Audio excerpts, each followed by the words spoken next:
ससुर के बोलिया गजब हमरे लागई, ससुर के बोलिया बहुत निक लागई, सासु के बोलिया जहर हमें लागई, सासु के बोलिया जहर हमें लागई।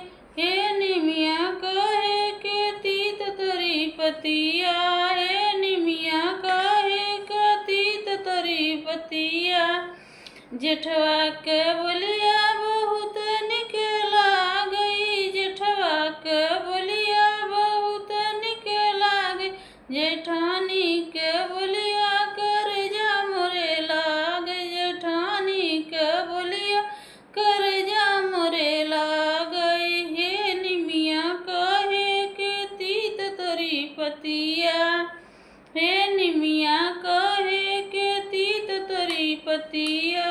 जेठवा के बोलिया बड़ी मीठी लागई, जेठवा के देवरा के बोलिया बड़ी मीठी लागई, देवरा के बोलिया बड़ी मीठी लागई, देवरानी के बोलिया करजा फट जाई हो, देवरानी के बोलिया करजा हमरे लागई। हे निमिया कहे के तीत तोरी पतिया, हे निमिया कहे के तीत तोरी पतिया। नंदोई के बोली बहुत निक लागई, नंदोई के बोली बहुत मीठी लागई, नंद के बोलिया करजा धसी जाई हो, नंद के बोलिया करजा लगी जाई हो।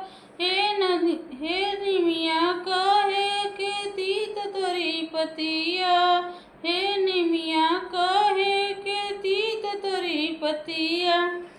हेलो दोस्तों, आप दुलार प्यार दया भरा भरा लाइक सब्सक्राइब कर जा, शेयर कर जा। ये नाच गीत है, आप जैसा होएगा कमेंट करके ज़रूर बताना जैसे अच्छा लगेगा। हमारे नीता अवधि लोक गीत के चैनल पर।